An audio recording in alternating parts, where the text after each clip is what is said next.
Hello વિદ્યાર્થી મિત્રો, આપનું ફરીથી સ્વાગત છે ઇન્સ્પાયર એકેડમીના વિડીયો લેક્ચર્સમાં.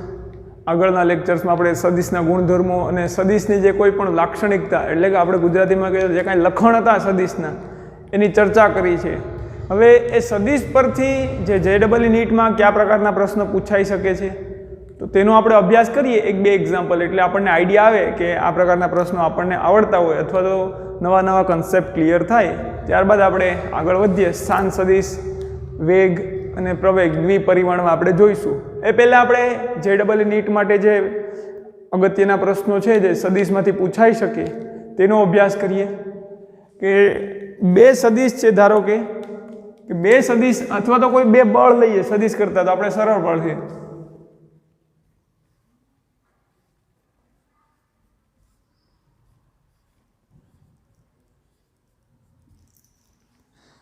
અગત્યના છે, આ પ્રકારના પ્રશ્નો પૂછાઈ શકે છે. આપણે રકમ લખીએ કે બે બળોના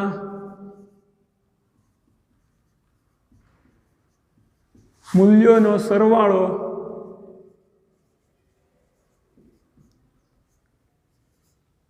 न्यूटन છે.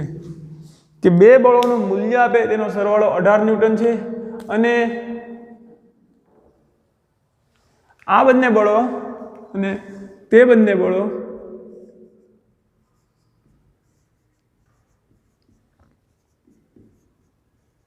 કોઈ કણ પર થીટા ખૂણે લાગુ કરો. એટલે કે જે બંને બળ વચ્ચેનો ખૂણો થીટા હોય તો કોઈ કણ પર થીટા ખૂણે લગાડવામાં આવે એટલે કે થીટા ખૂણો છે શું છે તો કે બંને બળ વચ્ચેનો ખૂણો થીટા રાખીને જો એ કોઈ કણ પર બંને બળો લગાડવામાં આવે તો તે બંને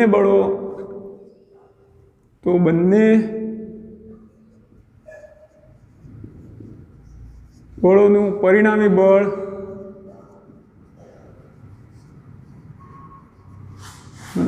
न्यूटन છે. તો બંને બળોનું પરિણામી બળ 12 ન્યૂટન મળે છે અને આ બળ પરિણામી બળ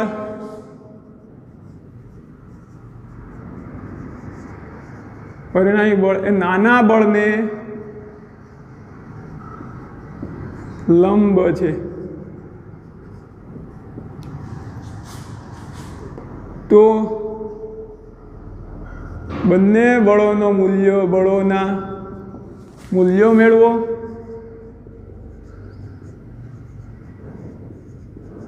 અને તેમની વચ્ચેનો ખૂણો થીટા મેળવો. આ પ્રકારના પ્રશ્નો પૂછાય વિદ્યાર્થી મિત્રો ત્યારે આપણે થોડોક મગજ થોડોક નહીં ઘણો બધો ચલાવવો પડશે. કારણ કે જો આપણને આપી દઉં બે બળોના મૂલ્યોનો સરવાળો 18 છે, ધારો કે આપણે બે બળો લઈએ, આનું સોલ્યુશન કરવું છે આપણે તો ગમે એ બળના મૂલ્ય મેળવવા છે. ધારો કે બે બળ, એક બળ એ છે, આપણે F1 લઈએ, ચાલો F1 છે અને બીજું બળ F2 છે. તો F1 નું મૂલ્ય કેટલું થશે તો કે F1 જેટલું, ત્યારે F2 નું મૂલ્ય આ સદિશ F2 નું મૂલ્ય F2 જેટલું લઈએ. આટલું ક્લિયર આપણી ધારણા. હવે બંને બળોના મૂલ્યોનો સરવાળો 18 ન્યૂટન છે તો કે F1 અને F2 બળ છે તેના મૂલ્યોનો સરવાળો, તો આપણે આવું લખવું પડે. આનું મૂલ્ય આ તો F1 લખ્યા હતા, માનાંકમાં F1 આપીએ તો આપણને શું મળે છે તો કે F1 આપેલું છે F1 વત્તા F2 બરાબર 18 ન્યૂટન. બંને બળોના મૂલ્યોનો સરવાળો આપેલો છે તો આપણે આ સરવાળો કરીએ. આટલું કીધું. હવે તે બંને બળો કોઈ કણ પર થીટા ખૂણે લાગે છે તો આપણને તો ખબર છે કે કોઈ કણ પર બળ લગાડવું છે તો આપણે આ જ રીતે લગાડશું બળ થીટા ખૂણે. આ F1, આ બીજો F2. તો બંને બળોનું પરિણામી બળ 12 ન્યૂટન છે. તેનું પરિણામી બળ અહીંયા મળશે. સમાંતર બાજુ ચતુષ્કોણ પૂરો કરશું એટલે અહીંયા ક્યાંક મળશે પરિણામી બળ 12 ન્યૂટન. આ બંને બળોનું પરિણામી બળ આ જે 18 આપ્યો છે તે તેના મૂલ્યનો ખાલી સરવાળો આપ્યો છે, પણ પરિણામી બળ 12 ન્યૂટન છે. પરિણામી બળ નાના બળને લંબ છે, અહીંયા માર્ક છુપાયેલા છે, આકૃતિ ખોટી પડ્યા. પરિણામી બળ એ નાના બળને લંબ છે, તો સ્વાભાવિક છે આપણે જે નાનું બળ આપેલું છે કોઈ પણ બળને લંબ કરવું હોય તો આપણે નાનું બળને આ લઈએ, ધારો કે F1, અને પરિણામી બળ કઈ છે તો કે આ દિશામાં, આ F1 આપણે નાનું લઈએ અને પરિણામી બળ આવું છે, ધારો કે આ દિશામાં પરિણામી બળ છે. તો જો આપણું F2 આવવું હોય તો પરિણામી અહીંયા જો આપણું F2 હોય આ દિશામાં, તો પરિણામી બળ તો આ દિશામાં જ મળવાનું છે. તો જ્યારે F1 ને લંબ પરિણામી બળ મળે ત્યારે F2 આ દિશામાં કંઈક હોય તો જ આ રીતે બને. માનો કે આપણો F1 ને F2 આવવું હોય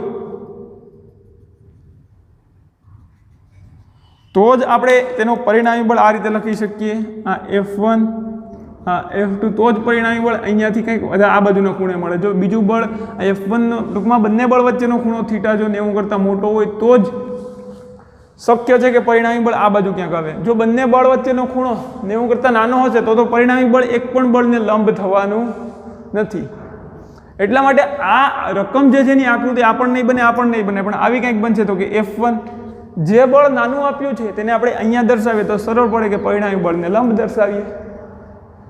કારણ કે જો આ રીતે શક્ય તો જ બને કે F1 ને આ બળ લંબ મળે કે જો F2 એ 90 કરતાં મોટા ખૂણે લાગતું હોય, F2 આમ લાગતું હોય, F1 આમ લાગતું હોય તો એની પરિણામી અસર કંઈક આમ મળી શકે. નહીંતર તેમની પરિણામી અસર જો બંને વચ્ચેનો ખૂણો આપણે આકૃતિ 90 કરતાં નાની દોરીએ તો પરિણામી બળ તો આ રીતે મળે, આને પણ લંબ ન હોય કે આને પણ લંબ ન હોય. પરિણામી બળ એકમાંથી બેમાંથી એક પણને લંબ બને નહીં. તો આ પ્રકારના પ્રશ્નો આપેલા તો આપણે આકૃતિ વ્યવસ્થિત દોરવી પડે તો વ્યવસ્થિત સમજાય બધું. આપણે આકૃતિ હવે તમને સમજાઈ ગયું હશે કે રકમમાં જે આપેલું છે ત્યાં આકૃતિ આવી કંઈક થશે.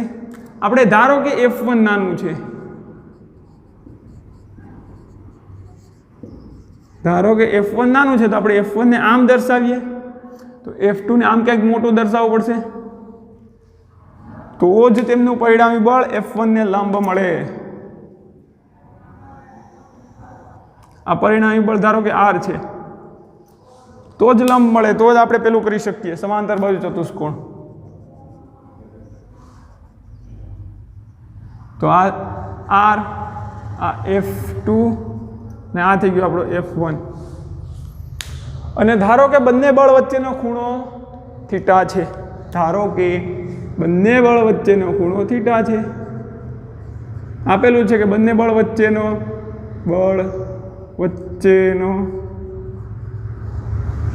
ખૂણો થીટા છે. તો કેવો ખૂણો થીટા હશે વિદ્યાર્થી મિત્રો? તો કે આખો ખૂણો કેટલો હશે? આ થીટો આપણને ખબર છે. આ ખૂણો કેટલો હશે? 90 ડિગ્રી. તો જે F2 અને R વચ્ચેનો ખૂણો મળશે આ કેટલો મળશે આપણને? 90 - થીટો. આખો ખૂણો થીટા લીધો તો આ 90 હોય તો આ 90 - થીટા હોય. આટલું તમને ક્લિયર છે ભૂમિતિ પરથી? હવે વિદ્યાર્થી મિત્રો આપણને જે આપેલું છે તેનો ઉપયોગ કરીએ તો કે F1 અને F2 બંનેનો સરવાળો 18 ન્યૂટન છે. બંનેના મૂલ્યોનો સરવાળો આપણે લખી નાખીએ, આ લખેલ જ છે આપણી પાસે. F1 + F2 બરાબર 18 ન્યૂટન. સરસ. આ સમીકરણ 1. પછી બંને બળોનું પરિણામી બળ 12 ન્યૂટન છે. તો આ બંને બળો F1 અને F2 નું પરિણામી બળ જો R હોય તો R નું સૂત્ર આપણને આવડે છે. આ R નું મૂલ્ય કઈ રીતે મળે? તો કે હા, R નું મૂલ્ય એટલે કે R બરાબર વર્ગમૂળમાં F1² + F2² + 2F1 F2 cos θ. આ મૂલ્ય આપણને આવડે છે, આ સૂત્ર. R નું મૂલ્ય કેટલું છે? 12. હવે જો અમારે વર્ગમૂળ હટાવવું હોય તો આ બધું મારે વર્ગ કરવો પડે, તો R² બરાબર F1² + F2² + 2F1 2 cos θ. હવે તમે કહેશો સાહેબ તમને કેમ આઈડિયા આવી ગયો કે મારે વર્ગમૂળ હટાવવું? આપણી પાસે F1 F2 ની કિંમત છે નહીં, તેને મેળવવું છે તો એને કંઈક સૂત્રમાં મૂકવું પડશે. તો વર્ગમૂળમાં તો કોઈ આપણે સાદરૂપ આપી શકશું નહીં, એટલે વર્ગમૂળ હટાવ્યું. તો અહીંયા આપણે લખી શકીએ R² એટલે 12². પરિણામી બળ કેટલું છે? 12 ન્યૂટન.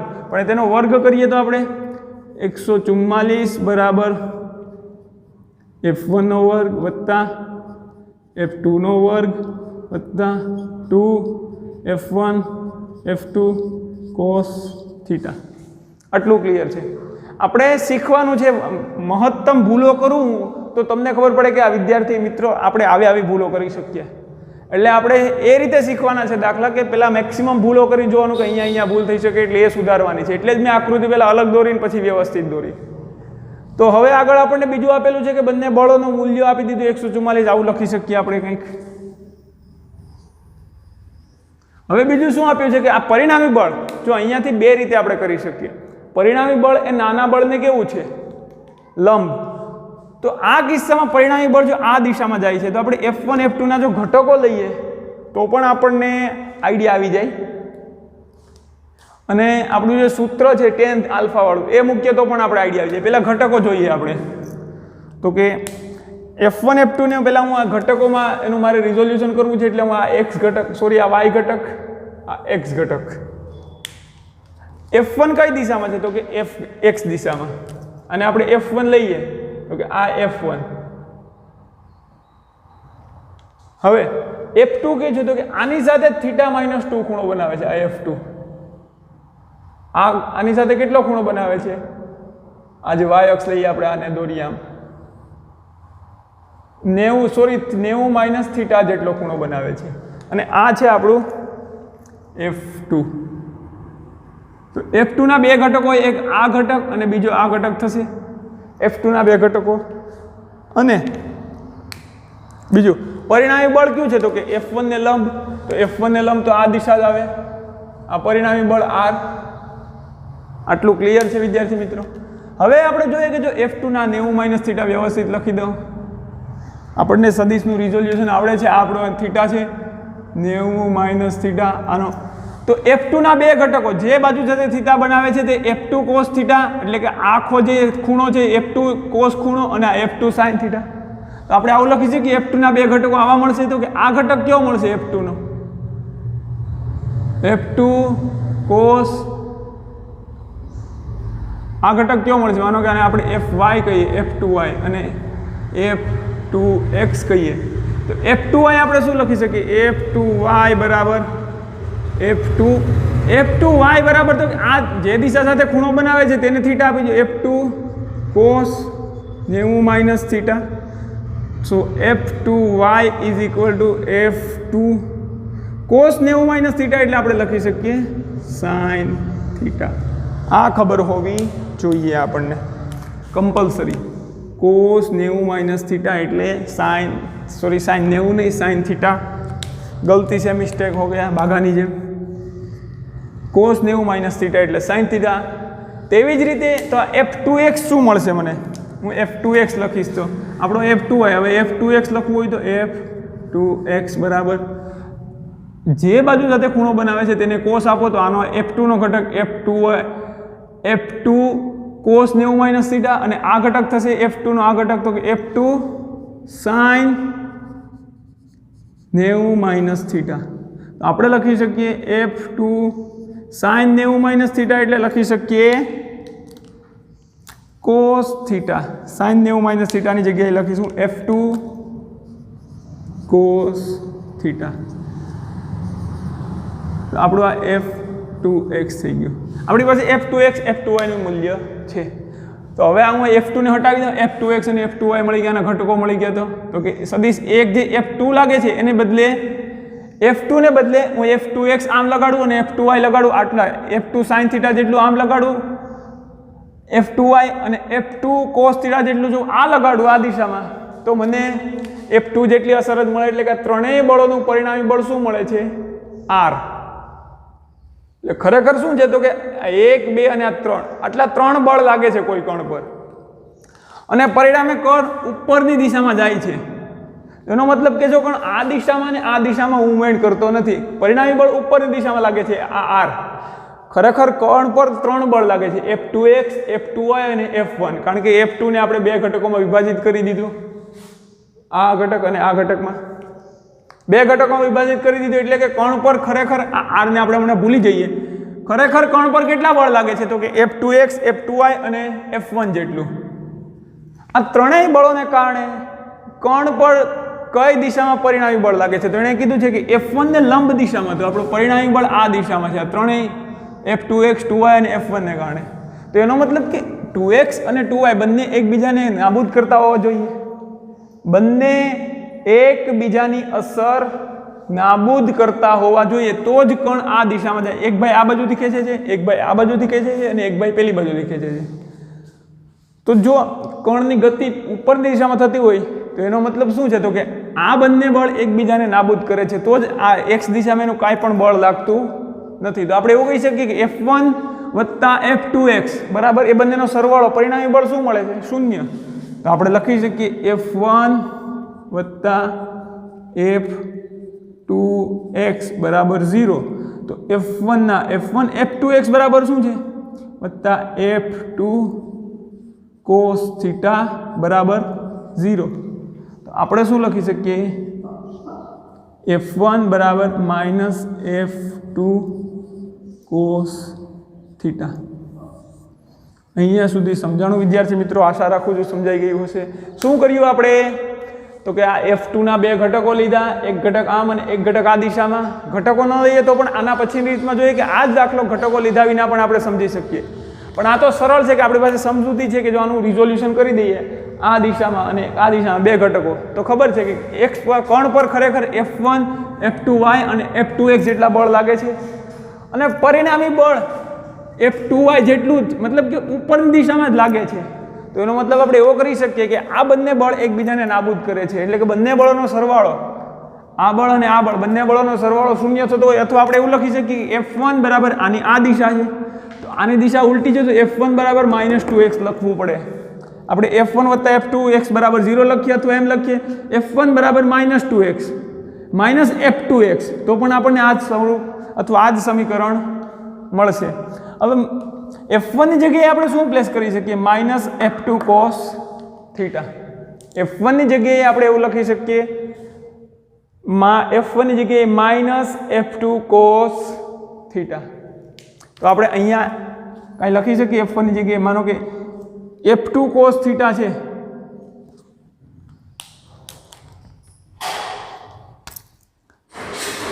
F2 cos થીટાની જગ્યાએ શું લખી શકીએ આપણે?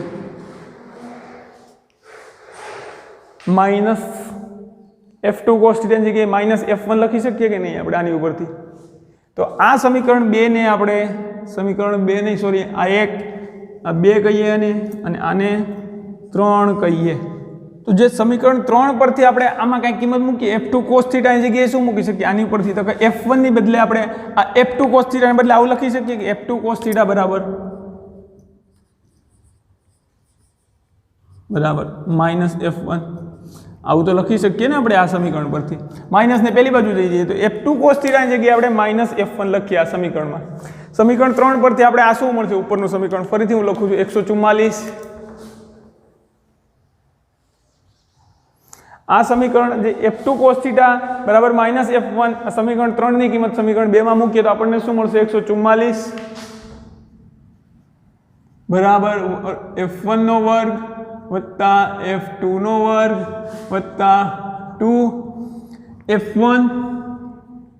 પરંતુ F2 cos થીટાની જગ્યાએ શું મૂકવાનું છે?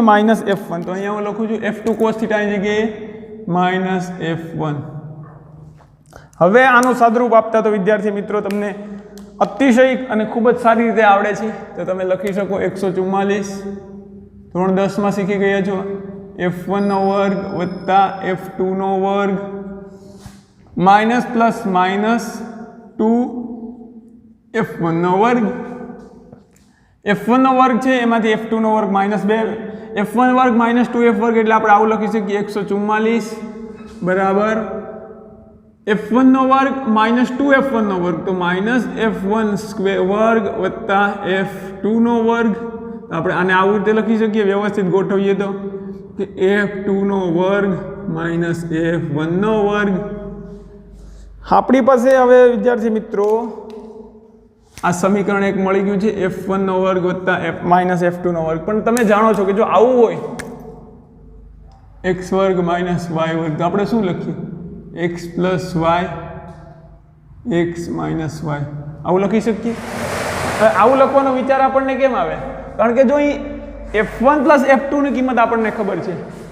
F1 પ્લસ F2 ની કિંમત ખબર છે, તો જો આમાં F1 પ્લસ F2 કેવું કંઈક સ્વરૂપ ગોઠવી શકતા હોય તો આપણે લખી શકીએ તેની જગ્યાએ 18 ન્યૂટન. તો આપણે આગળ લખીશું કે 144 બરાબર F2 માઇનસ F1 બીજા કૌંસમાં F2 પ્લસ F1 આવું લખી શકીએ કે નહીં? x² માઇનસ y² બરાબર જો આવું લખીએ તો F2² માઇનસ F1² બરાબર આવું લખી શકીએ. તો હવે આપણે 144 બરાબર F2 માઇનસ F1 ની કિંમત ખબર નથી, પરંતુ F2 પ્લસ F1 અથવા F1 પ્લસ F2 ની કિંમત ખબર છે. અહીંયા હું મૂકી દઉં 18 ન્યૂટન આ સમીકરણ 1 પરથી.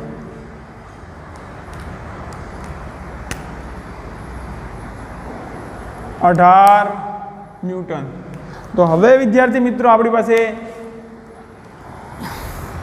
F2 માઇનસ F1 ની કિંમત મળશે. 18 ને આ બધું છેદમાં લઈ જઈએ એટલે આવશે 144 ભાગ્યા 18 બરાબર F2 માઇનસ F1. 18 ગુણ્યા 8 કરીએ તો આપણને મળશે 144. 18 ગુણ્યા 8 કરશું તો આપણને કેટલા મળશે? 144. તો છેદ ઉડાડી દઈએ તો આપણને મળશે 18 × 144. તો આપણે આવું લખીએ તો કે 8 બરાબર F2 માઇનસ F1. એટલે કે જો આપણી પાસે હવે બે સમીકરણ મળી ગયા. ધોરણ 10નું દ્વિચલ સુરેખ સમીકરણ જેવું પાછું આવી ગયું. આમાં તો ધોરણ 10 જ પાછું ઘડીએ ઘડીએ આવે. તો કે જો F1 પ્લસ F2 વાળું એક સમીકરણ છે આપણી પાસે અહીંયા, અને બીજું સમીકરણ કેવું છે? તો કે F1 માઇનસ F2. અને આપણે સમીકરણ નંબર 3, 4, 5 ક્યાંય આવે? 4. સમીકરણ 4 આપ્યા તો સમીકરણ 1 અને 4 પરથી શું લખી શકીએ? સમીકરણ 1 અને 4 પરથી આપણે શું લખી શકીએ? 1 અને 4 પરથી તો આપણી પાસે કાંઈ ના લખી શકીએ. તો બંને બળોનો સરવાળો, આ સમીકરણ 1 અને 4નો સરવાળો કરીએ તો શું મળશે આપણને? માનો કે F2 માઇનસ F1 આપણે અહીંયા કરીએ, બંનેનો સરવાળો કરીએ એટલે કે F2 માઇનસ F1 બરાબર 8. બીજું સમીકરણ કયું છે? F1 પ્લસ F2 છે ને, આને હું વ્યવસ્થિત આની નીચે F2 આવે એટલે F2 પ્લસ F1 બરાબર કેટલું થાય? 18. આવું લખી શકીએ. બંનેનો સરવાળો કરવો છે કારણ કે બંનેને કાંઈ બાદબાકી કરવાની જરૂર નથી. જો બંનેનો સરવાળો કરીશ એટલે આ F1 શું એકબીજાને હટાવી દેશે. માઇનસ F1 પ્લસ F1 અહીંયા હું લખી શકીશ 2F2 બરાબર 18 વત્તા 8 26. સો F2 બરાબર 26. આ 2 છેદમાં આવશે એટલે મળશે 13 ન્યૂટન. F2 13 ન્યૂટન છે, આ 13 છે. આ ટૂંકમાં આ બંનેમાંથી હવે કોઈ પણ સમીકરણ પરથી F1 ની કિંમત મળશે તો કે આ બંનેનો સરવાળો 18 થતો હોય, F2 13 હોય તો F1 કેટલું હોય? 13 ને 5 થવું જોઈએ, 5 ન્યૂટન હોય F1 સમીકરણ. આની ઉપરથી પછી F1 ની કિંમત તો મળી જાય. તો આપણને બંને બળો વચ્ચેનું પેલું મળી ગયું, બંને બળોના મૂલ્ય મળી ગયા. તો બંને બળોના મૂલ્યો મેળવો અને તેમની વચ્ચેનો ખૂણો પણ મેળવવાનો છે. તો તેમની વચ્ચેનો ખૂણો મેળવવા માટે કાં તો આ સમીકરણનો ઉપયોગ કરીએ અથવા જો આ એક કોસ થીટા છે, આપણે તો મૂળ થીટા જોઈએ છે, તો આ સમીકરણમાં મુકાય કિંમત, ઇઝી પડે. F2 કેટલું છે? સમીકરણ 3 પરથી આપણે લખી શકીએ. સરસ, ઉપર લખીએ સમીકરણ 3 પરથી ખૂણો મેળવવા માટે. સમીકરણ 3 આર્યું એના પરથી આપણે લખી શકીએ F2 cos થીટા બરાબર માઇનસ F1 છે. F2 ની કિંમત કેટલી મળે આપણને? 13 ન્યૂટન. cos થીટા બરાબર F1 કેટલું છે? 5, પણ અહીંયા માઇનસ F1 તો -5. તો cos થીટા આપણને મળશે -5/13. હવે વિદ્યાર્થી મિત્રો તમને જોઈએ કે આ તો કિંમતો ઋણ મળી, ખૂણા ઋણ ન હોય. તમને ઘણા એવું કહેશે કે ખૂણા તો સાહેબ ઋણ ન હોય, પરંતુ હવે આપણે આગળ જોઈશું કે કોસની કિંમત જ્યારે આ બંને વચ્ચેનો ખૂણો 90 કરતાં મોટો હોય તો જ ઋણ મળે. કોસની કિંમત ક્યારે ઋણ છે? અહીંયા લખી દઈએ કે કોસ થીટા ઋણ મળે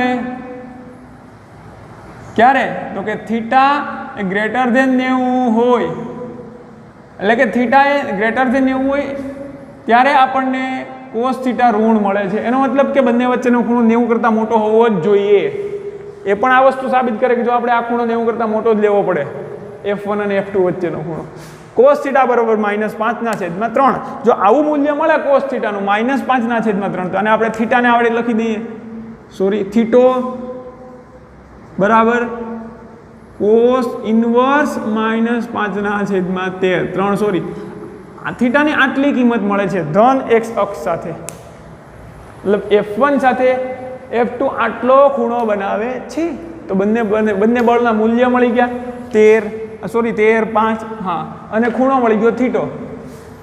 હવે આ જ વસ્તુ મેં તમને જે આ રીતે સમજાવી F1 F2નું રિલેશન, આ જ વસ્તુને આપણે જે અહીંયા સુધી તારવું ને આ રીતે, આ જ વસ્તુને આપણે બીજી એક રીતે તારવી શકીએ. હવે વિદ્યાર્થી મિત્રો આપણે આજે આ વસ્તુને આપણે ફરીથી મેળવી શકીએ. જો આપણે અહીંયા સુધી બરાબર છે, પણ આ જે મેં આકૃતિ દોરીને તમે સમજાવું કે આ સંબંધ મેળવ્યો, આ સંબંધ આપણે બીજી રીતે પણ મેળવી શકતા હતા. F2 cos θ બરાબર -F1. આપણને આવો વિચાર ન પણ આવે, સ્વાભાવિક છે, પણ આપણને આ ખબર છે કે બંને બળોના મૂલ્યોનો સરવાળાનું સૂત્ર ખબર છે, અને બંને બળોના વચ્ચેનો માનો કે પ્રથમ બળ સાથે પરિણામી બળનો કોઈ એક બળ સાથેનો આલ્ફા ખૂણો બનાવતું હોય તો એ સૂત્ર પણ આપણને ખબર છે. ધારો કે પરિણામી બળ F1 સાથે, ધારો કે પરિણામી બળ F1 સાથે આલ્ફા ખૂણો બનાવે છે. આપણને આ સૂત્ર એણે કીધું કે પરિણામી બળ એ નાના બળને લંબ છે, અને ધારો કે પરિણામી બળ આલ્ફા, સોરી લંબ કહી દીધો, આલ્ફા ખૂણો નહીં. ધારો કે પરિણામી બળ ધારવાની શા માટે જરૂર છે? આ તો આલ્ફા આપણે લખીએ, સરળ પડશે. ધારો કે પરિણામી બળ આલ્ફા સાથે ખૂણો બનાવે છે F1 સાથે, તો આપણે પરિણામી બળનો ખૂણો કઈ રીતે લખી શકીએ?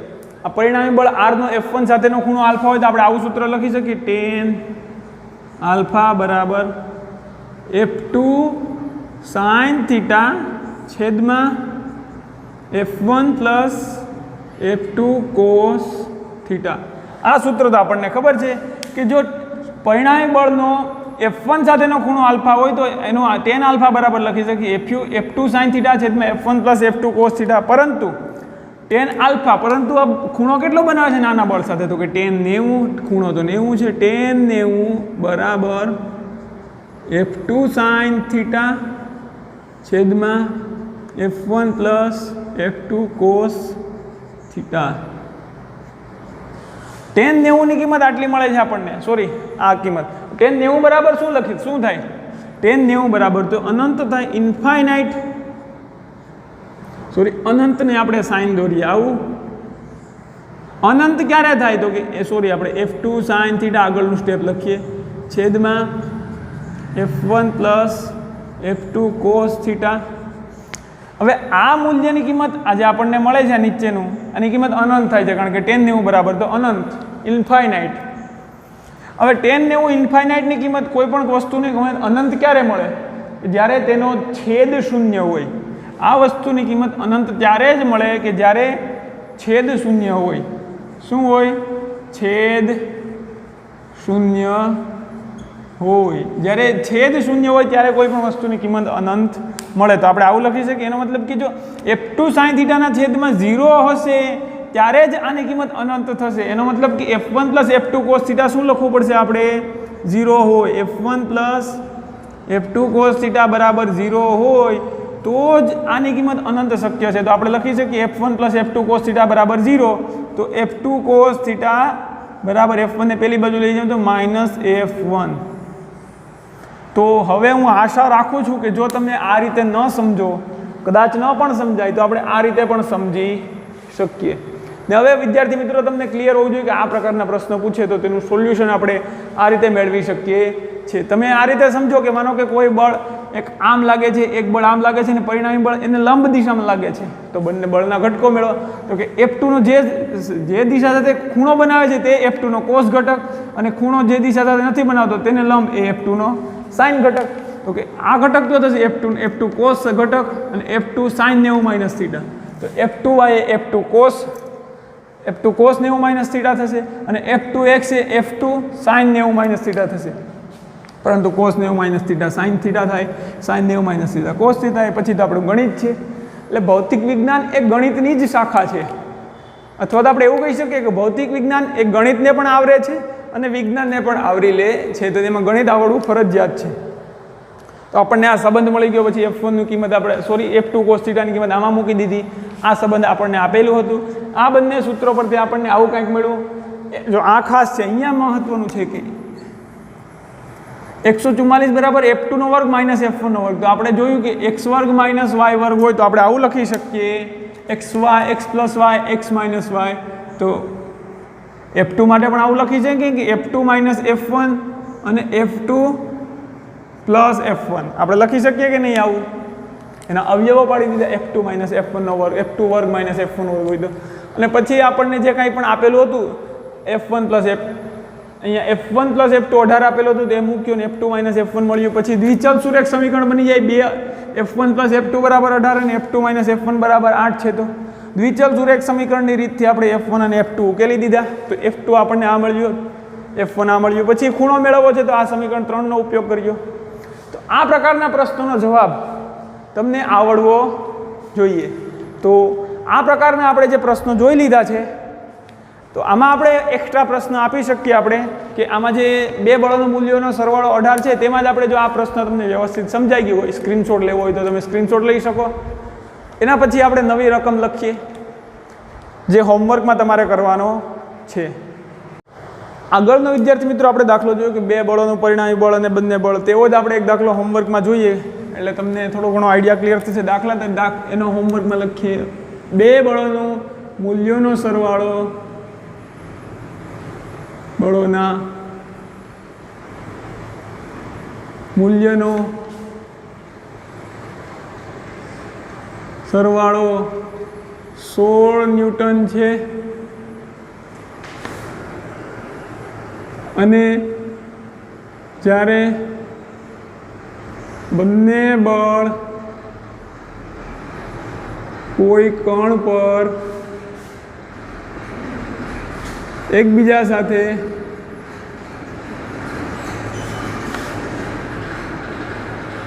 થીટા ખૂણે લાગે છે ત્યારે, અને સોરી આપણે વ્યવસ્થિત 16 ન્યૂટન વ્યવસ્થિત લખી દઈએ. જ્યારે બંને બળ એકબીજા સાથે થીટા ખૂણે લાગે છે ત્યારે પરિણામી બળ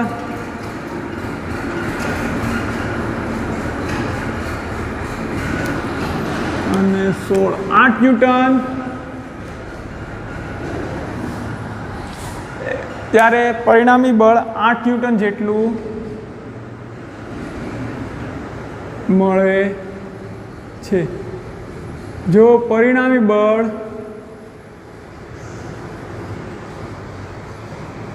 નાના બળને લંબ હોય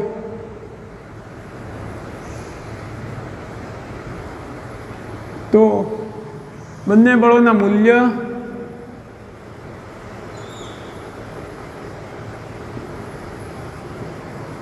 અને તેમની વચ્ચેનો ખૂણો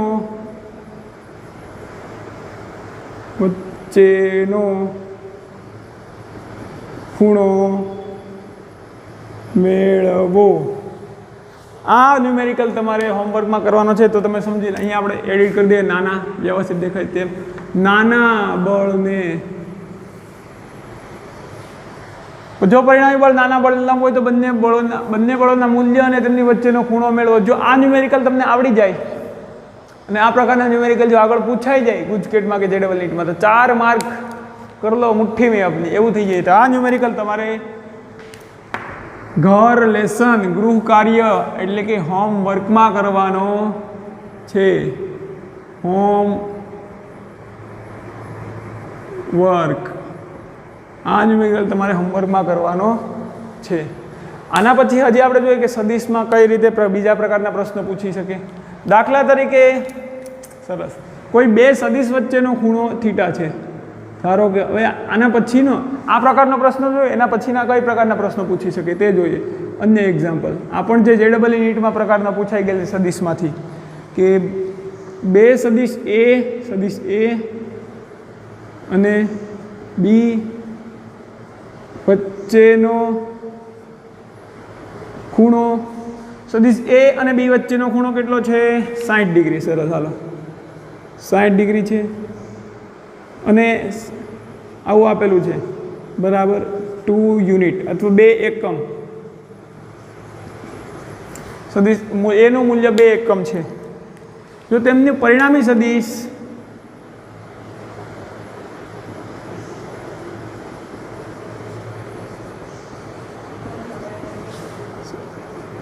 બી સાથે પરિણામી સદિશ એ સદિશ બી સાથે 45 ડિગ્રીનો ખૂણો બનાવે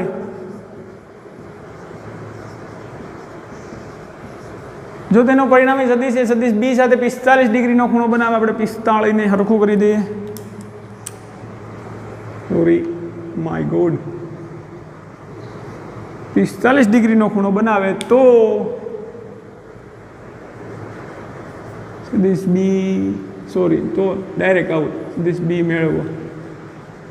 શું મેળવવાનું છે? સદિશ બી મેળવવાનું છે કે સદિશ બીનું મૂલ્ય. જ્યારે આ પ્રકારના પ્રશ્નો પૂછાય ત્યારે આપણે મગજને દોડાવવાનો છે. સદિશ એ અને બી વચ્ચેનો ખૂણો 60 ડિગ્રી છે. આ પ્રકારના પ્રશ્નો જો તમે આકૃતિ દોરશો તો આમ ચપટી વગાડતા આવડી જાય. એટલે ચપટી નહીં વગાડવાની એક્ઝામમાં, નહીંતર નહીં આવડે. એક્ઝામિનેશન જે એક્ઝામિનર હશે, ઇન્સ્પેક્ટર, ઇન્વિજિલેટર, એ કાઢી મૂકશે બહાર. એક્ઝામમાં ચપટી નહીં વગાડવાની, પણ આપણે વિચારવાનું કે ચપટી વગાડતા આવડી જાય.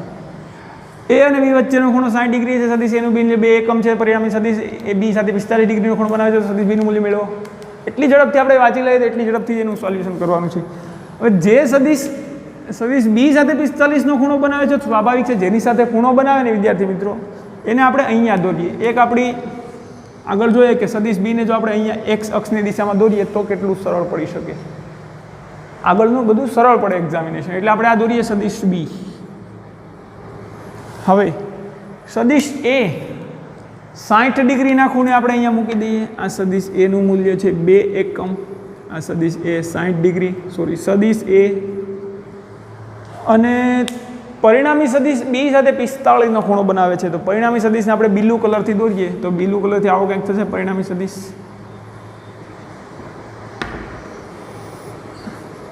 કેટલો ખૂણો બનાવે છે? આ 45 ડિગ્રીનો. હવે આ જ ન્યુમેરિકલમાં આપણે સદિશ એનું મૂલ્ય આપેલું છે, બીનું મૂલ્ય મેળવવું છે. તમે સૂત્રોની મદદથી મેળવવાનો પ્રયત્ન કરજો. જો તમને મળી જાય તો તમે ઇન્ટેલિજન્ટ કહેવાય. મળી તો જાય જ, પણ આપણને સૂત્રો થોડોક લેન્ધી પડી જાય. પણ આનું સિમ્પલ જો આપણે આના ઘટકો કરી દઈએ તો એના સદિશ એના ઘટકો તો કે જો સદિશ બી આપણને ખબર છે, આપણે આ દિશામાં લીધો છે અને આ પરિણામી સદિશ આર છે. તો હવે હું એ અને બીના ઘટકો દોરવા જઈ રહ્યો છું વિદ્યાર્થી મિત્રો. તો કે સદિશ બીના ઘટકો આવા છે. આ એક્સ વાય દિશા સદિશ બી છે એટલે આ તો બીના મૂલ્ય જેટલું હશે. આ ઘટક એક તો સદિશ બી પોતે એટલે બીના મૂલ્ય જેટલું. હવે એ આખો આવો છે. હા, આ રીતે એ છે. એને આપણે બીને રેડથી દર્શાવવાની જરૂર હતી. આપણે પહેલાં એ દોરીએ તો કે એ સદિશ આવો છે. એનો આ આખો ધન બીને આપણે એક્સમાં લઈએ. આપણો બી અહીંયા કરી દઈએ. આ બીને આપણો આ સદિશ બીનું મૂલ્ય તો કે આ ઘટક તો બી જેટલો થશે. હવે આ એ છે. બી સાથે ખૂણો કેટલો બનાવે તો કે 60 ડિગ્રીનો. કેટલો? 60 ડિગ્રીનો. બી સાથે 60 ડિગ્રીનો ખૂણો બનાવે છે એ. તો એના 2 ઘટકો મળશે. આ બી સાથે એ છે. ક્યાં ગઈ ગ્રીન માર્કર? એનો આ ખૂણો 60 ડિગ્રી છે તો એના 2 ઘટકો મળે કે જો આ ખૂણો બીને હું થોડુંક નીચે દર્શાવું, ઇઝી પડશે એના ઘટકો દર્શાવવા માટે. હું બીને અહીંયા લખું છું. ઉપર નીચેનો કોઈ મતલબ નથી. આ તો તમને વ્યવસ્થિત સમજાય એટલે અહીંયા લખું છું. તો કે બી અહીંયા છે. આ હવે સદિશ એના ઘટકો જોઈએ તો કે આ ખૂણો સદિશનો કેટલાનો છે? આ ખૂણો કેટલાનો હશે? 60નો. કારણ કે બીને ધન એક્સમાં લઈએ તો બી સાથેનો ખૂણો 60 છે તો ધન એક્સ અક્ષ સાથેનો ખૂણો પણ 60 થાય. તો એના ઘટકો આપણે દોરી દઈએ તો ફટાકથી આ રીતે વિચારવાનું છે. એના ઘટકો કરીએ તો કે જેની સાથે એનો થીટા બનાવે છે તેને એ કોસ થીટા અને એને લંબ ઘટક એ સાઇન થીટા. જેની સાથે થીટા બનાવે છે એ કોસ થીટા. તો એનો એક્સ ઘટક શું થશે? એના ઘટકો આપણે આવે લખી શકીએ તો એને હટાવી દઈએ તો એનો આ ઘટક થશે આપણો એ કોસ થીટા અને આ ઘટક કેવો થશે? એ સાઇન થીટા. પરંતુ આપણી પાસે થીટા છે. થીટાની મૂલ્ય કેટલું છે તો કે 60 છે આપણી પાસે. અહીંયા લખીએ 60. અહીંયા આપણે લખીશું 60. તો હવે વિદ્યાર્થી મિત્ર આપણે આ બે સદિશ આ રીતે આ બંને સદિશને જો બળ ધારી લઈએ ધારો કે, તો ખરેખર શું છે તો કે બે બળ આમ લાગે છે ને એક બળ ઉપરની દિશામાં લાગે છે. ખૂબ જ વિચારવાની જરૂર છે. આગળના લેક્ચર જો તમને આવડતા હશે તો જ આમાં આપણે આઈડિયા આવશે કે આગળના લેક્ચરનું એક ટોપિક જરાક એવું છે, એક નોંધ એનો ઉપયોગ કરવાનો છે. તો કે ખરેખર બે બળો આ દિશામાં કઈ બળ લાગે છે પરિણામી બળ, તો કે a cos θ plus b sin b. આ દિશામાં એક બળ આટલું લાગે છે a cos 60 વત્તા b જેટલું, અને આ દિશામાં કેટલું બળ લાગે છે તો કે a sin 60 જેટલું. આ દિશામાં લાગે છે a sin 60 જેટલું. અને આ બંને બળનું પરિણામી બળ કે તો કે b સાથે, એટલે કે આ b તો x અક્ષની દિશામાં છે, તો પરિણામી બળ x અક્ષની દિશા સાથે ક્યાં છે 45 ડિગ્રીનો ખૂણો બનાવે છે. પરિણામી બળ જો 45 ડિગ્રી મળતું હોય, આ 45 ડિગ્રી, તો એનો મતલબ શું થાય? આ તો આપણે ખોટું દોરી દેવાની જરૂર નહોતી. અગાઉ આપણે જોયું હતું કે જો બે બળ સમાન મૂલ્યના હોય તો તેનું પરિણામી બળ એક્ઝેક્ટ એ બંને બળ વચ્ચેના ખૂણાના દ્વિભાજક પર હોય. આપણે જોયું હતું કે જો બે બળ, આપણે અગાઉ એક દાખલો જોયો હતો કે બે બળ વચ્ચેનો ખૂણો 90 ડિગ્રીનો હોય, બંનેનું સમાન મૂલ્ય હોય, બે બળ સમાન મૂલ્યના હોય અને 90 ડિગ્રી વચ્ચે લાગતું, બંને વચ્ચેનો ખૂણો 90 ડિગ્રી હોય, તો પરિણામી બળ કોઈ પણ બળ સાથે 45નો ખૂણો બનાવશે. પછી જો 60નો હતો બે બળ વચ્ચેનો ખૂણો અને બંનેના સમાન મૂલ્ય હોય તો જ પરિણામી બળ બંને સાથે 30નો ખૂણો બનાવે. અગાઉ આવું પણ એક્ઝામ્પલ જોયું હતું કે બે બળ વચ્ચેનો ખૂણો 120 અંશ હોય અને બંને બળના મૂલ્ય સમાન હોય તો જ પરિણામી બળ કોઈ પણ બળ સાથે આના દ્વિભાજકની દિશામાં હોય. અને આનું મૂલ્ય પણ જોયું હતું √2 વાળું, આમાં √2 મળતું હતું. આમાં માનો કે કોઈ બળનું મૂલ્ય f હોય તો √2f પરિણામી બળ મળે, આમાં √3 મળતું હતું. એ બધું આપણે જોઈ ગયા છે આગળના લેક્ચરમાં, પણ એમાં તો આપણે યુઝ એટલો જ કરવાનો છે કે જો બંને બળના મૂલ્યો સમાન હોય તો જ તેનું પરિણામી બળ તેના દ્વિભાજકની દિશામાં મળે. બંને બળના મૂલ્યો સમાન હોય, આપણે નોંધ લખી દઈએ. બંને બળ એટલે અહીંયા આપણે સદિશ પણ લખી શકીએ. બંને સદિશના મૂલ્યો સમાન હોય ત્યારે જ પરિણામી બળ અથવા સદિશ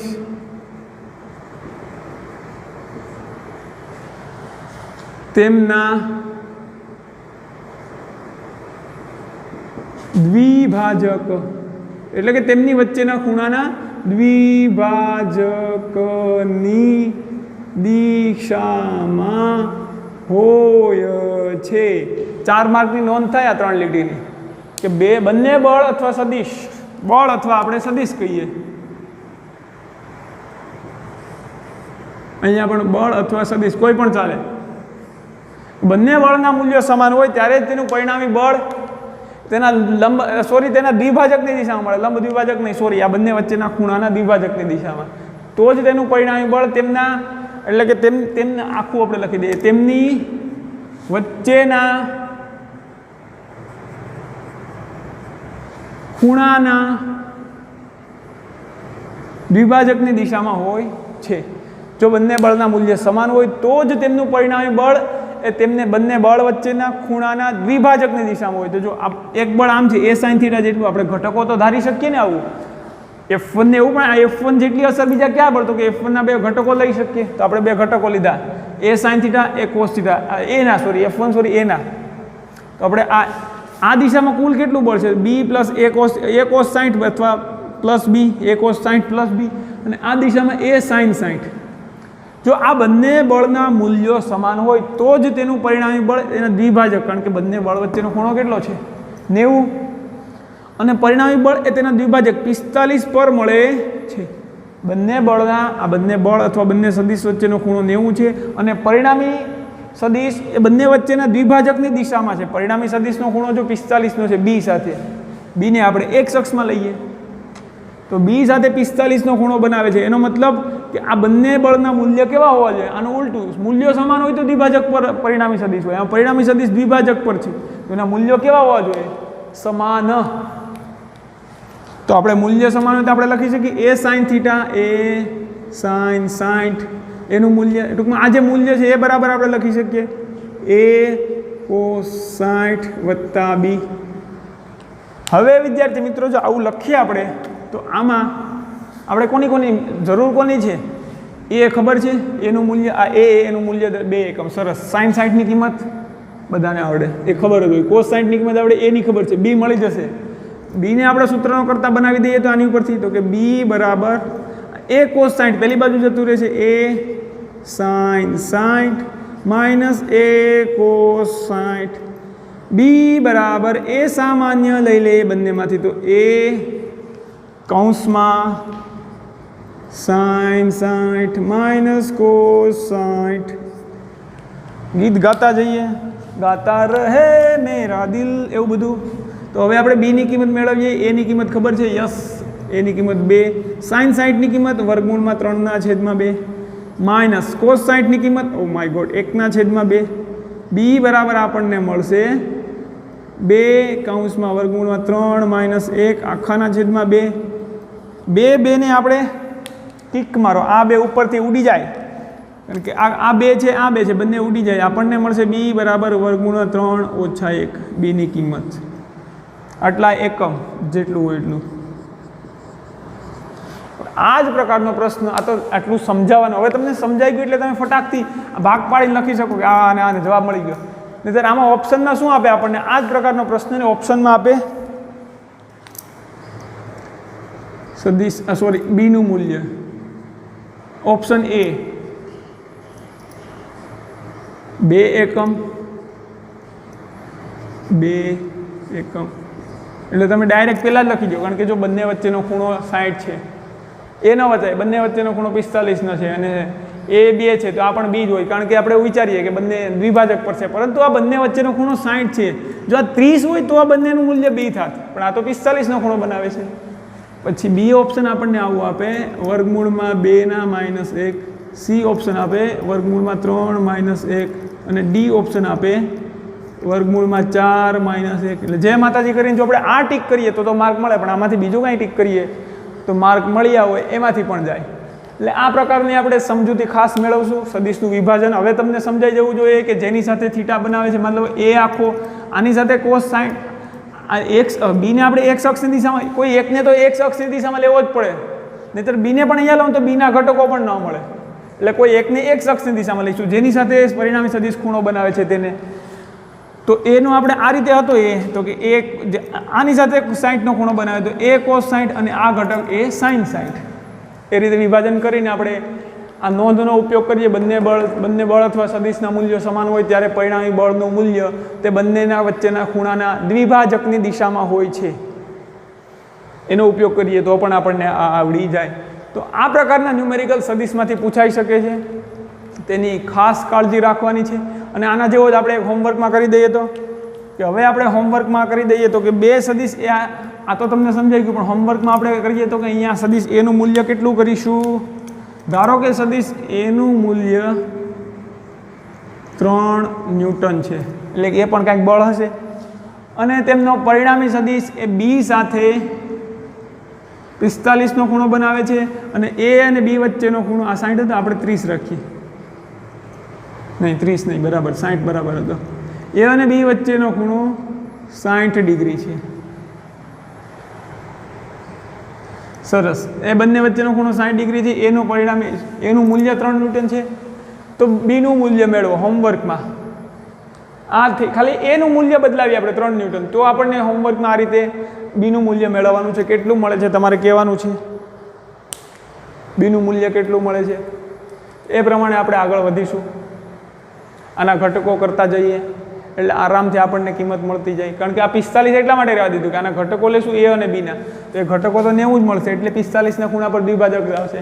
આ જ કન્સેપ્ટનો ઉપયોગ કરશું તો બીનું મૂલ્ય મળશે.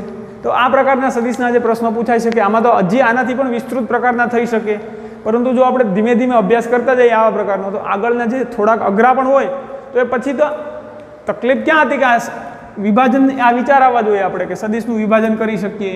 વિભાજન જ્યારે પરિણામી બળ કઈ રીતે હોય બંને બળનું મૂલ્ય સમાન હોય તો પરિણામી બળ દિશા આ બધી વસ્તુ આપણને આવડતી હોય અને એનું એપ્લિકેશન એને આપણે લાગુ કરતા જઈએ, આપણી પાસે જે માહિતી ઇન્ફોર્મેશન છે, જ્ઞાન કહી શકીએ, તો એ જ્ઞાનનો ઉપયોગ આપણે ન્યુમેરિકલ સોલ્વ કરવામાં કરીએ તો માર્ક મળતા રહે. તો આ પ્રકારે આપણે સદિશના દાખલાનું સોલ્યુશન કરી શકીએ. આપણે આગળના લેક્ચરમાં સ્થાન સદિશ વિશે થોડી ઘણી સમજૂતી મેળવી હતી કે સ્થાન સદિશ કોને કહી છે. કોઈનું સ્થાન દર્શાવવા માટે આપણે સ્થાન સદિશનો ઉપયોગ કરતા હતા કે કોઈનું સ્થાન દર્શાવવું છે તો કોની સાપેક્ષમાં, ઉદ્ગમ બિંદુની સાપેક્ષમાં. તો એ સ્થાન સદિશ અને સ્થાનાંતર દ્વિપરિમાણમાં કઈ રીતે હોય તેનો આપણે અભ્યાસ કરીએ અને ત્યારબાદ પછી દ્વિપરિમાણમાં વેગ, પરવેગ તેનો અભ્યાસ કરીશું. વેગ વિશે થોડી ઘણી માહિતી મેળવશું કે ખરેખર શું છે દ્વિપરિમાણમાં વેગ. હવે આપણે જોઈએ કે સ્થાન સદિશ ખરેખર શું છે. આપણે જોયેલું છે કે સ્થાન સદિશ એ કોઈ કણનું દ્વિપરિમાણમાં સદિશના સ્વરૂપે તેનું સ્થાનની ચોક્કસ દિશા દર્શાવવા માટે વાપરીએ છીએ. તો એ સ્થાન સદિશ અને એના પરથી દ્વિપરિમાણમાં સ્થાનાંતર સમજીએ. દાખલા તરીકે કોઈ કણ, ધારો કે આપણું કોઈ કણ, અગાઉ પણ તમને કહી ચૂક્યો છું કે આપણે સ્થાન નક્કી કરવા માટે કોઈ સંદર્ભની જરૂર પડશે. આપણે સંદર્ભ તરીકે એક જ છે કાર્તેજીય પદ્ધતિ, આજે યામ ભૂમિતિ. તો આને આપણે ઉદ્ગમ બિંદુ કહીએ 0 0. આને આપણે વાય એક્સિસ અને આ આપણી થશે એક્સ એક્સિસ. આટલું આપણને ખબર છે. હવે ધારો કે ટી સમયે કોઈ કણ, કોઈ ટી એટલે કોઈ પણ સમય લઈ લઈએ, પણ આપણે ભૌતિક વિજ્ઞાનમાં કોઈ પણ સમય બોલવા કરતાં ટી સમય સારું લાગે. ધારો કે કોઈ કણ ટી સમયે સ્થાન સદિશ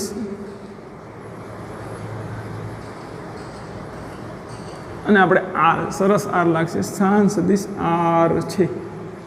ટી સમયે કોઈ કણનો સ્થાન સદિશ આર છે. ધારો કે કોઈ આ રીતે કણ, આપણે કણનો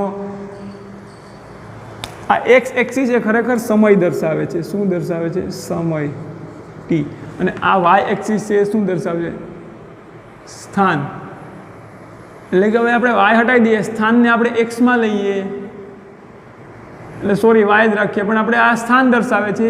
સ્થાન મોટા ભાગે આપણે એક્સમાં દર્શાવતા, પણ આપણે આગળ જોઈશું કે ખરેખર આને આપણે સમય લેતા હતા આપણે એક પરિમાણમાં, પણ અહીંયા આપણે આ સમય નહીં લઈ શકીએ, મિસ્ટેક થઈ ગઈ. આને આપણે એક્સ જ રાખવું પડશે. આ તો ખરેખર ખાલી સ્થાન દર્શાવે છે, સોરી દ્વિપરિમાણમાં છે. હવે ધારો કે કોઈ કણ ગતિપથ ટી સમયે કોઈ કણ આ રીતે ગતિ અહીંયા છે, ધારો કે ગતિપથ બરાબર છે. ટી સમયે ધારો કે કણ અહીંયા છે, તો ટી સમયે કણનો સ્થાન સદિશ આર છે. તો એનું આપણે અહીંયાથી આ અંતર કેટલું છે, તો કે એનું મૂલ્ય, તેના સદિશનું મૂલ્ય, સદિશ દર્શાવવું તો શું કરશું, તો કે મૂલ્ય કેટલું થશે? આર જેટલું, અથવા આપણે મૂલ્ય આપણે આર કહીએ. તો કે આ લંબાઈ આપણે આર લઈએ, આ લંબાઈ આર અને તેનો સ્થાન સદિશ આર થઈ ગયો. હવે કણ ટી સમયે આર પર છે, મતલબ આર એનો સ્થાન સદિશ છે. હવે કોઈ ડેલ્ટા ટી જેટલો કે કંઈક સમયગાળો થાય છે, ડેલ્ટા ટી એટલે કંઈક સમયગાળો. ડેલ્ટા ટી સમયગાળા બાદ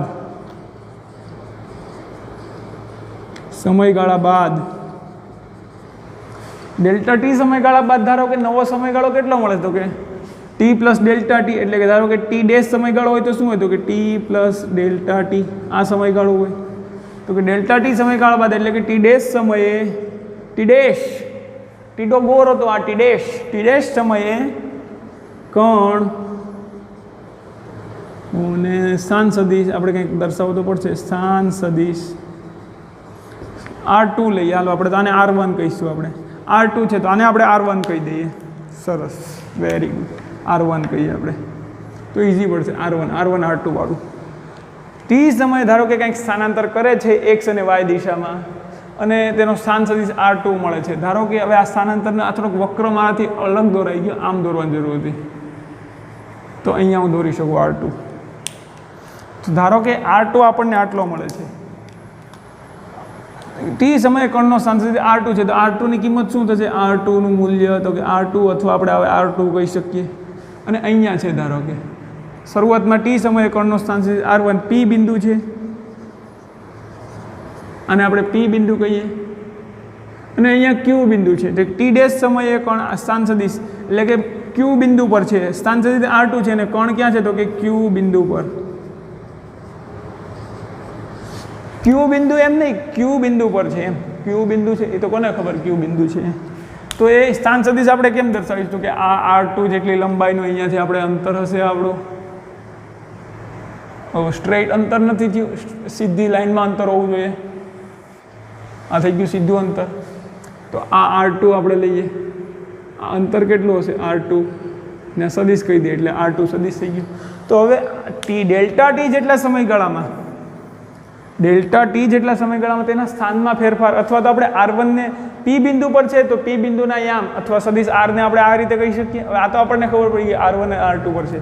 હવે જ્યારે પણ R1 પણ છે એટલે કે બિંદુ P છે, એટલે ત્યારે સ્થાન સદિશ શું છે? સદિશ R1, સોરી માય ગોડ, સદિશ R1 બરાબર આપણે શું લખી શકીએ? કાર્તેજીય સ્વરૂપમાં. ધારો કે એના યામ x1 y1 છે, બિંદુ P ના યામ x1 y1 છે અને તેના યામ x1, y1 છે. તો આ સદિશ આપણે શું લખી શકીએ? x1 i કેપ વત્તા y1 જે કેપ. આઈ જેને આપણે કલરફુલ કરી દઈએ, સોરી x1, તો સરળ પડશે, એ મજા આવશે તમને જોવામાં. તો આપણે કહીએ x1 i કેપ, y1 માં 1 જતો રહ્યો, આપણે 1 કરી દઈએ y1 જે કેપ. x1 i કેપ અને y1 જે કેપ. જ્યારે બિંદુ Q પર છે ત્યારે કોણ? બિંદુ ડેલ્ટા ટી સમય બાદ બિંદુ Q પર પહોંચે છે, જ્યારે બિંદુ Q પર, ત્યારે Qના યામ આપણે લઈએ x2, y2. તો સ્થાન સદિશ R2 ને આપણે જો એના યામ ખબર હોય તો સ્થાન સદિશ R2 ને આ રીતે દર્શાવી શકીએ. R2 બરાબર x2 i કેપ વત્તા y2 જે કેપ. પણ i કેપ આપણે કલરફુલ પેનથી દર્શાવીએ, i કેપ અને y2 જે કેપ. આપણા R1 સદિશ થઈ ગયો, આ થઈ ગયો આપણો R2 સદિશ. બંને સદિશના બંને સ્થાન સદિશ, તો કે R1 સ્થાન સદિશ આવો છે, R2 સ્થાન સદિશ આવો છે. આપણો R1 સ્થાન સદિશ, R2 સ્થાન સદિશ. હવે વિદ્યાર્થી મિત્રો ડેલ્ટા ટી જેટલા સમયગાળામાં એ P થી Q પર પહોંચતો હોય તો એ ડેલ્ટા ટી જેટલા સમયગાળામાં સ્થાનાંતર કેટલું કરે છે? ધારો કે ડેલ્ટા ટી જેટલા સમયગાળામાં કેટલું સ્થાનાંતર કરે? ધારો કે ડેલ્ટા ટી જેટલા સમયગાળામાં સ્થાનાંતર ડેલ્ટા R જેટલું કરે છે. તમને તો સાહેબ સદિશ કેમ? તો કે સ્થાનાંતર પ્રથમથી અંતિમ બિંદુ તરફ હશે. સ્થાનાંતર આપણે જોઈએ દિશા કઈ હોય? પ્રથમ બિંદુથી અંતિમ બિંદુ તરફ. અને તે સ્થાનાંતર મેળવી કઈ રીતે શકીએ? સ્થાનાંતર મેળવીએ કઈ રીતે? તો કે અંતિમ બિંદુ, સોરી અંતિમ સ્થાન માઇનસ પ્રારંભિક સ્થાન. તો આપણે લખી શકીએ ડેલ્ટા R જો સ્થાનાંતર સદિશ હોય તો સ્થાનાંતર બરાબર R2 માઇનસ R1. પરંતુ જ્યારે કાર્તેજીય સ્વરૂપમાં હોય ત્યારે મેં તમને શીખવાડ્યું છે કે બાદબાકી અથવા સરવાળા કઈ રીતે કરવા. તો આપણે લખી શકીએ ડેલ્ટા R બરાબર R2 શું છે? x2 i કેપ વત્તા y2 જે કેપ માઇનસ R1 શું છે? x1 i કેપ વત્તા y1 જે કેપ. હવે i કેપની બાદબાકી થશે, જે કેપની બાદબાકી થાય, તો આપણે લખી શકીએ ડેલ્ટા R બરાબર x2 માઇનસ x1 થઈ જશે. એને આપણે i કેપ આપી દઈએ, લખી શકીએ ને આવું x2 minus x1 i cap. x2 i cap minus x1 i cap, તો x2 minus x1 i cap વત્તા y2 માઇનસ y1 અને આપણે આપી દઈએ જે cap. x2 i cap plus y2 જે cap minus x1 i cap minus y1 i cap, તો x2 minus x1 i cap વત્તા y2 માઇનસ y1 જે કેપ. એનો મતલબ કે આ ડેલ્ટા R મળે છે તેને જો આપણે આ રીતે દર્શાવીએ બરાબર, તો કે x2 માઇનસ x1 ને આપણે ડેલ્ટા x કહીએ, ડેલ્ટા x i કેપ લખી શકીએ. હા લખી શકીએ. અને આને લખી શકીએ ડેલ્ટા y જે કેપ, એ વચ્ચે આવશે પ્લસ. તો આપણો આ થઈ ગયો સ્થાનાંતર સદિશ. સ્થાનાંતર સદિશ મળી ગયો. સ્થાનાંતર સદિશ બરાબર ડેલ્ટા x i કેપ વત્તા ડેલ્ટા y જે કેપ. તો ખરેખર ડેલ્ટા x કેટલું હશે? જો આ x1 હોય, સોરી આપણે આ x1 થશે ને, આ બિંદુને અહીંયા x1 થશે અને આ બિંદુને અહીંયા x2 હશે ને, આ x1 હશે, આ x2 હશે, એટલે કે આ અંતર x1, આ અંતર x2, તો ખરેખર x1 - x2 કેટલું મળશે આપણને? x1 - x2 કેટલું હશે? તો કે આ હશે. ઉદ્ગમ બિંદુથી આ અંતર x2, આ q ને આપણે જોઈએ તો q ને અનુસંધાનમાં લઈએ તો સોરી x2 વધારે આ બાજુ આવી ગયું. q ને અનુસંધાનમાં લઈએ તો આપણે અહીંયા x2 થશે, ઉદ્ગમ બિંદુથી એટલું x2 હશે, આ p ને અનુસંધાનમાં આટલું x1 હશે.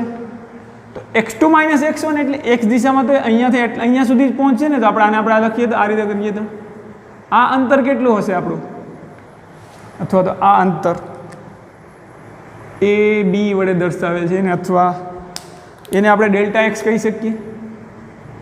અહીંયા હું ગ્રીન વડે દર્શાવું છું. આ અંતર કેટલું થશે? x2 - x1. તો કે ડેલ્ટા t જેટલા સમયગાળામાં કણે x દિશામાં સ્થાનાંતર કેટલું કર્યું છે, એનો x ઘટક છે એટલે ડેલ્ટા x જેટલો. x દિશામાં સ્થાનાંતર કર્યું છે ડેલ્ટા x જેટલો. અને y દિશામાં કેટલું કરશે સ્થાનાંતર? તો કે આ આપણો y1 હશે અને આને અનુસંધાને આ કેટલું હશે? આ y1 અંતર. અને એટલે કારણ કે આ y1 યામ હશે અહીંયાથી y1 જેટલું, અને આ અંતર કેટલું હશે? y2 જેટલું. તો એ ડેલ્ટા t જેટલા સમયગાળામાં y1 અને આ કેટલું અંતર મળશે આપણને? આને હું CD કહીએ આપણે તો CD. તો એ મળશે આપણને. આ y2 છે આખું, અહીંયાથી આટલું, આ y1 છે, આ y2 માંથી હું y1 બાદ કરું તો એટલું મળે ને, y2 - y1. આ થશે ડેલ્ટા y. આપણે અહીંયા લખી શકીએ ડેલ્ટા y. અને આ ડેલ્ટા y શું મળશે આપણને? તો કે આખું y2 છે, આપણે એને બ્લુ માર્કર વડે દર્શાવીએ. ડેલ્ટા વાયને હું અહીંયા બ્લુ લાઇન વડે એટલું લીટી, સોરી આ 83 થઈ ગઈ, બ્લુ લાઇન વડે દર્શાવીએ છીએ. એ આપણું શું હશે? y2 - y1. એનો મતલબ કે y દિશામાં કેટલું સ્થાનાંતર કરે છે કણ? તો કે y2 - y1 જેટલું. એ આપણો ડેલ્ટા y. તો કે સ્થાન સદિશ અને સ્થાનાંતરની તમને સમજૂતી મળી ગઈ છે. તો આની ઉપરથી આપણે સ્થાન સદિશ સમજી શકીએ, સ્થાનાંતર સમજી શકીએ. અને એ સ્થાનાંતર હશે કેટલું? તો કે સ્થાનાંતર સદિશ આપણે કાર્તેય સ્વરૂપમાં તો મળી ગયો, પરંતુ એને આકૃતિમાં સદિશ સ્વરૂપે દર્શાવવું હોય તો કે સ્થાનાંતર સદિશને હું અહીંયા રેડ પેનથી દર્શાવું છું. વિદ્યાર્થી મિત્રો ધ્યાન રાખજો, p થી q સ્વરૂપે. તો કે p થી q સુધી એક સદિશ દોરો, p થી લઈને q સુધી આ સદિશ આપણે દોરીએ તો આ થશે આપણો ડેલ્ટા r, સ્થાનાંતર સદિશ, સદિશ ડેલ્ટા r. તો સદિશ ડેલ્ટા r નું કાર્તેય સ્વરૂપ આવું મળશે, અને સદિશ સ્વરૂપે આપણે ડેલ્ટા r આ રીતે દર્શાવી શકીએ. સદિશ સ્વરૂપે ડેલ્ટા r ને આપણે આ રીતે દર્શાવી શકીએ. ખરેખર સ્થાનાંતર આપણું ડેલ્ટા r જેટલું છે. હવે અહીંયા જો વિદ્યાર્થી મિત્રો એક ત્રિકોણ મળે છે, તમને ત્રિકોણની રીતે સમજાવીએ તો કે આ આપણો સદિશ r1 છે. હું એને ખાલી વ્યવસ્થિત દોરું એટલે થોડુંક વધારે સમજાય. આપણો આ સદિશ r1, પછી પેલો સદિશ આવો છે, આ r2 આવો સદિશ છે, r2. અને આપણી પાસે ડેલ્ટા r સદિશ કેવો છે? આપણે એને ગ્રીન પેનથી સોરી રેડથી દર્શાવે. આ સદિશ આપણો થઈ ગયો ડેલ્ટા r. આમાં ત્રિકોણનો નિયમ વિદ્યાર્થી મિત્રો આપણે કહી શકીએ. આ વસ્તુ આપણે ત્રિકોણના નિયમથી પણ તારવી શકીએ. સોરી અહીંયા પ્લસ લખાઈ ગયું છે ભૂલથી. ડેલ્ટા r બરાબર અંતિમ સ્થાન માઇનસ પ્રારંભિક સ્થાન. સોરી મિસ્ટેક થઈ ગઈ હતી, અહીંયા r2 - r1 આવશે, બાકી બધું બરાબર છે. હવે અહીંયા આપણે લખી છે કે ત્રિકોણનો નિયમ શું કહે છે? ત્રિકોણ એમ છે કે છે પ્રથમ સદિશ એના મસ્તક સાથે જો બીજો સદિશ હોય તો પ્રથમ સદિશ અને બીજા સદિશનો પરિણામી સદિશ હોય એ પ્રથમ સદિશના પૂંછથી અંતિમ સદિશના મસ્તક તરફ હોય. ત્રિકોણનો નિયમ એવું કહે છે એક સદિશ એના પછી જો બીજા સદિશનું પ્રથમ સદિશના પૂંછ સાથે એના પછીના પ્રથમ સદિશના મસ્તક સાથે એના પછીના સદિશનું પૂંછ આવતું હોય, 3 સદિશ હોય, અને ત્રીજો સદિશ જો પ્રથમ સદિશના પૂંછથી અંતિમ સદિશના મસ્તક તરફ હોય, અને ત્રીજો સદિશ જો પ્રથમ સદિશના પૂંછથી અંતિમ સદિશના મસ્તક તરફ હોય તો ત્રીજો સદિશ એ બંનેના પરિણામી સદિશ હોય. આવું આપણને કહે છે. તો આપણે ત્રિકોણના નિયમ પરથી આવું લખી શકીએ કે સદિશ r1 વત્તા ડેલ્ટા r બરાબર સદિશ r2. ત્રિકોણનો નિયમ છે. હવે આપણે લખી શકીએ ડેલ્ટા r આપણે સૂત્રનો કરતા બનાવીએ બરાબર r2 અને r1 ને આ બધું લઈ જઈએ સદિશ r2 - સદિશ r1. આમ પણ આપણે સમજી શકીએ. સિમ્પલ છે, આ સમજવું કંઈ સર અઘરું છે નહીં. આ રીતે પણ આપણે સમજી શકીએ. હવે આનું એક એક્ઝામ્પલ આપણે વેગના સ્વરૂપે જોઈ લઈએ કે વેગ કઈ રીતે હોય, એટલે પછી આપણે દ્વિપરિમાણમાં વેગ સમજવો સરળ પડશે, અઘરું નહીં પડે. ધારો કે કોઈ કણ, હા રેડી, કોઈ કણ અથવા બીજું કંઈક લઈએ કે એક ભાઈનો વેગનો સદિશ અથવા તો કોઈ સ્થાનાંતરના સંદર્ભમાં પહેલાં સમજીએ, પછી દ્વિપરિમાણમાં વેગ લેશું ત્યારે વેગના કોઈ ભાઈ 3 સેકન્ડમાં આ નદી છે, નદી વચ્ચેનું અંતર ધારો કે 30 મીટર છે, નદી વચ્ચેનું અંતર 30 મીટર છે. હવે કોઈ ભાઈ તરવાની શરૂઆત કરે છે અહીંયાથી, નદી આ દિશામાં વહે છે, નદીના પ્રવાહની દિશા, તો કાંઈ સીધો નહીં તરી શકે, તમને ખબર છે સીધો નહીં તરી શકે, પરંતુ એ તરશે એટલે કંઈક આ દિશામાં તરશે, તરીને આ દિશામાં પોતે આમ તરવાનો પ્રયત્ન કરશે, નદી આમ છે એટલે ખરેખર નદી આમ ધક્કો મારતી જશે એટલે આ દિશામાં કંઈક તરશે. ધારો કે તરીને અહીંયા સુધી પહોંચે છે અને આ અંતર ધારો કે આપણે લઈએ 15 મીટર, આ અંતર 15 મીટર છે. તો આ કિસ્સામાં ભાઈએ જે સ્થાનાંતર કર્યું એ દ્વિપરિમાણમાં સ્થાનાંતર કરે છે. આપણને તો એમ લાગે તરતો હોય ને કે હું તો આમ સીધો જાઉં છું, પણ ખરેખર આપણે જો બારોબારથી આ ભાઈ તરે છે અહીંયાથી, એક હાથ આમ રાખે ને એક હાથ આમ રાખે તો જ તરી શકે ને. કપડાં પહેર્યા છે એણે, આ ભાઈ આમ તરતે એને શું દેખાશે કે હું આમ સીધો તરું છું, પરંતુ આપણા જેવા કોઈ બુદ્ધિશાળી વ્યક્તિ હોય એ બારોબારથી આમ અવલોકન કરે તો ખબર પડે કે ભાઈ તો આમ તરે છે. તો ખરેખર આ કિસ્સામાં એ સ્થાનાંતર કેટલું કરે છે, આને એમ લાગે કે હું 30 મીટરનું સ્થાનાંતર કરું છું, પરંતુ એવું થતું નથી. અહીંયાથી શરૂઆત કરી એટલે નદીને ધક્કો મારતી જાય એટલે એને એમ લાગે હું સીધો તરું, પણ ખરેખર આમ જતો હોય, આ રીતે એની દિશા થાય. તો એ આ કિસ્સામાં ધારો કે અહીંયા એથી આ કાંઠે કાંઠો 1 અને આને આપણે કહીએ કાંઠો 2, કાંઠા 1 થી કાંઠા 2 સુધી પહોંચવામાં એ માનો કે 5 સેકન્ડ વધી જાય, 5 સેકન્ડ, હાલો વાંધો નહીં 5 મિનિટ રાખીએ, 5 સેકન્ડ રાખીએ સરળતા ખાતર, 5 ગુજરાતીમાં લખીએ 5 સેકન્ડ લાગે છે. આ કાંઠાથી આ કાંઠામાં જવામાં એને એમ થાય છે કે મારે ખરેખર 5 સેકન્ડ જ લાગે છે. આ કાંઠાથી કાંઠા 1 થી કાંઠા 2 તરફ જાય છે ત્યારે એણે સ્થાનાંતર 5 સેકન્ડમાં એણે 2 દિશામાં સ્થાનાંતર કરેલ છે, એક નહીં, એક તો આ દિશા અને બીજી એક આ દિશા. તો 5 સેકન્ડમાં એ માનો કે આને આપણે એક્સ લઈએ, એક્સ દિશા, અને આને આપણે કેમ એક્સ વાય આ રીતે લખી દઈએ, અને આપણે એક્સ કહીએ અને આ દિશાને વાય કહીએ, તો એણે વાય દિશામાં કેટલું સ્થાનાંતર કર્યું તો કે 30 મીટર.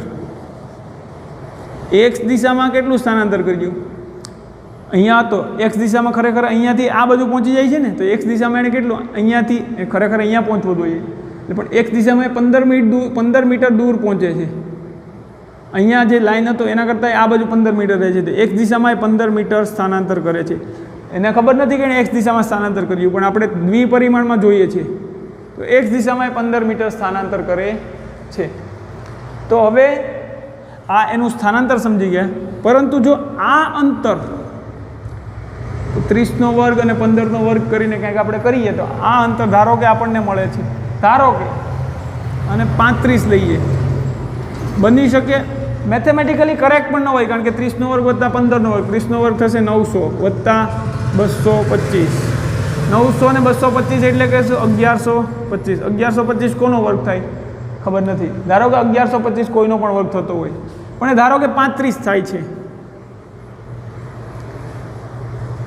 ખરેખર આવું બને નહીં, કારણ કે આ 15 યા 30 હોય તો આ 35 ન હોઈ શકે. આ ખરેખર આપણે વર્ગમૂળ મેળવવું પડે કે પાયથાગોરસનો કે આ 225 વત્તા 900 એનો વર્ગમૂળ કેટલું મળે, પણ ધારો કે આ 35 મીટર લઈએ છે.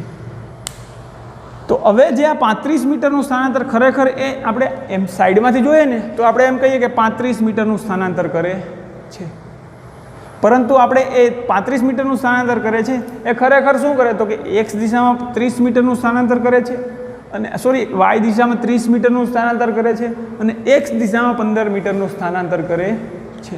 તો આ રીતે આપણે સ્થાનાંતરના 2 ઘટકો એના સ્થાનમાં જે ફેરફાર થાય છે એ તો આપણે આ થિયરી સ્વરૂપે સમજી ગયા, પરંતુ દાખલા સ્વરૂપે સમજવું હોય તો અને પ્રેક્ટિકલ આમ અનુભૂતિ કરવી હોય તો દ્વિપરિમાણમાં સ્થાનાંતરની, તો કે ખરેખર આ ભાઈને એમ લાગે છે કે આમ સ્થાનાંતર કરે છે પણ આમ સ્થાનાંતર થાય છે, અને ખરેખર વાય દિશામાં 30નું સ્થાનાંતર કરે છે અને એક્સ દિશામાં 15 મીટરનું સ્થાનાંતર કરે છે. અને સ્થાનાંતર જે કરે છે આ જે કાંઈ પણ મળતું હોય, ધારો કે 35 ને બદલે આપણે આર લખી દઈએ એટલે સરળ રહે. તો કે જો સ્થાનાંતર એ માનો કે ડિસ્પ્લેસમેન્ટ ડેલ્ટા આર જેટલું છે આનું મૂલ્ય, તો સ્થાનાંતર સદિશ ડેલ્ટા આર આપણે કઈ રીતે લખી શકીએ? સ્થાનાંતર સદિશ ડેલ્ટા આર બરાબર, તો કે એક્સ દિશામાં સ્થાનાંતર આ દિશામાં થાય છે, આ પણ ધન છે, અને વાય પણ ધન દિશામાં થાય છે, તો કે 35 આઈ કેપ વત્તા 15 આઈ કેપ વત્તા 30 જે કેપ. તો સ્થાનાંતર સદિશ આ કિસ્સામાં આવો લખી શકીએ. આ જ કિસ્સામાં એનો વેગ ખરેખર કેમ થાય? તો કે એક્સ અને વાય દિશાના જો વેગ જોઈતા હોય તો આપણે ભલે સમજી જ લેવું, આજે થિયરી પહેલાં સમજી લેવું છે આજે તો કે એક્સ દિશામાં એનો વેગ શું થાય? તો કે એક્સ દિશામાં એ માનો કે એ થી બી સુધી, આ કાંઠા 1 થી કાંઠા 2 સુધીમાં પહોંચવામાં 5 સેકન્ડ લે છે. તો ખરેખર એક્સ દિશામાં અહીંયા હતો, 5 સેકન્ડમાં એ આટલું 15 મીટર અંતર કાપે છે કે નહીં? તો કે એક્સ દિશામાં વેગ શું થાય? તો કે એક્સ દિશાનું સ્થાનાંતર વી એક્સ કહીએ એક્સ દિશાનું, તો એક્સ દિશાનું સ્થાનાંતર ડેલ્ટા એક્સ, સમયગાળો તો એટલો જ લે ડેલ્ટા ટી, તો કે 15/ટી કેટલું છે? 5, 3 મીટર પ્રતિ સેકન્ડ. એક્સ દિશામાં 3 મીટર પ્રતિ સેકન્ડથી ગતિ કરે છે. અને વાય દિશાનો વેગ જોઈતો હોય તો વાય દિશાનો વેગ શું મળશે? તો કે વાય દિશાનો વેગ ધારો કે વી વાય છે, તો વાય દિશામાં સ્થાનાંતર ડેલ્ટા વાય જેટલું કરે છે. ડેલ્ટા વાય કેટલું છે? તો કે અહીંયાથી વાય દિશામાં 30 મીટર જાય છે, અને સમયગાળો તો બંનેમાં એટલો જ ડેલ્ટા ટી જેટલા સમયગાળામાં અહીંયા પણ પહોંચી જાય છે, અહીંયા પણ એટલે કે ડેલ્ટા ટી સમયગાળામાં જ થાય છે આ બંને સ્થાનાંતર. વાય મળે છે 30, આ 5, આપણને મળશે 6 મીટર પ્રતિ સેકન્ડ. તો કે જો દ્વિપરિમાણમાં હવે તમને સમજાણું કે સમતલમાં શું હતું, સમતલમાં ગતિ, તો કે ખરેખર એ આમ તો કંઈક જતો હતો ડેલ્ટા આર, તો આનો ખરેખર આ દિશાનો જ વેગ જોઈતો હોય તો આપણે લખી શકીએ ડેલ્ટા આરના છેદમાં 5, ડેલ્ટા આરની કિંમત જે પણ મૂકીએ એટલા મીટર પ્રતિ સેકન્ડ. પરંતુ દ્વિપરિમાણમાં હવે આના બે ભાગ કરી દઈએ, તો કે જો એ આમ પણ ગતિ કરે છે ને આમ પણ એકસાથે બંને થાય છે, બંને દિશામાં ગતિ થાય છે, તો એ ભાઈ એક્સ દિશામાં 3 મીટર પ્રતિ સેકન્ડના વેગથી ગતિ કરે છે અને વાય દિશામાં 6 મીટર પ્રતિ સેકન્ડના વેગથી ગતિ કરે છે. અને જો સ્થાનાંતર પણ એના 2 મળ્યા હતા. એટલે કે આ રીતે આપણે સ્થાનાંતરને દ્વિપરિમાણમાં સમજી શકીએ છીએ. તો આપણે અહીંયા સુધી રાખી છે સ્થાનાંતર સુધી. આગળના લેક્ચરમાં દ્વિપરિમાણમાં વેગ અને પ્રવેગ વિશે સમજૂતી મેળવશું. All the very best.